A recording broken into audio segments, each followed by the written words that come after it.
My dad accidentally rear-ended a Maybach. Then this ice-cold heiress from the capital stepped out. My dad clutched his head and nervously asked, "Can I pay in installments? Over 3 generations." Then he shoved me over. This is the 2nd generation. To escape that heiress from the capital, I ran overnight to a small coastal town. I was living in peace, until she nearly turned the whole capital upside down. It's been over 2 years since I left the capital. Back then, my dad owed $500,000 and used me to pay it off. Then he turned around and handed me over to the heiress. Chinchilla was the one in charge of the Chin family in the capital. She ruled that circle with an iron grip. I spent 5 years with the Chin family. I stayed by her side as she grew from a teenage girl into a polished graduate, and she always called me Xiaoju. But to me, a debt was a debt. I saw myself as nothing more than a servant in the Chin house. The year I made 2 million writing novels, I wired Chinchilla 1.5 million. Then I snapped my bank card in half and canceled my phone number. I packed a few simple clothes and waited for the chance, while her family had her busy with blind dates. I took the remaining 500,000, left the Chin family, and finally got my freedom. I changed my name from Linju to Chen Lingchen. Then I hid out in a small seaside county and opened a guest house by the water. Business was up and down over the years, but I still made decent money. At first, there were missing person searches everywhere. I figured since I'd paid back the Chin family, Chinchilla probably just couldn't let go of all those years I spent with her. Maybe she wanted answers.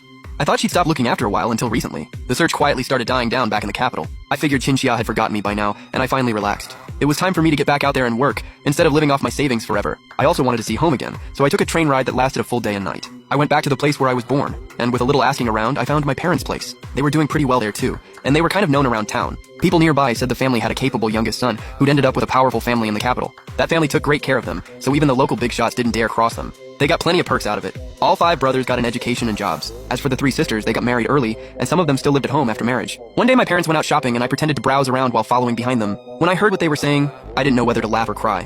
Where the hell did that brat run off to? Why leave the Chin family? What's he running around for? What a waste. I found him a great backer. It was the young lady herself. They've come asking about him how many times now? If I knew where that little punk went, I'd tie him up and send him right back to the Chin family. Exactly. Look how good the Chin family was to us. They bought us a house and a car. Thanks to them, all our sons found good wives. What is there to complain about? I'd been away from home for so many years, and my parents never came to see me even once. At first, I used to hope they'd come see me or earn enough money to buy me back. But little by little, I stopped hoping. They'd probably forgotten they even had a son they sold off. I'd been hiding for 2 years, and when I finally had time to come see my parents, I realized they still remembered me. Just not the real me. Only the version of me living the good life with the Chin family. Looks like there was no going back to that home. That same night, I took a ride back to the county. I buried myself in sleep for 2 days, but in the end, I decided to try working as a waiter at a hotel in town. The job seemed simple enough.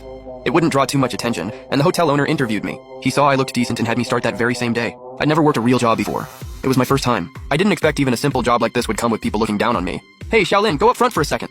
When the manager called me over, he was already sweating bullets. Perfect timing, we've got a difficult guest. Nobody else wants to deal with her, so you're up. Go on, just don't offend this lady from the capital. She's a big client. I had no choice but to push the door open and ask what she needed. The girl across from me stared for a long second. "Why do you look familiar?" "You must have the wrong person. In a place this small, how could there be anyone you'd know here?" "Miss, what can I help you with?" Is your last name Lin? Are you Lin?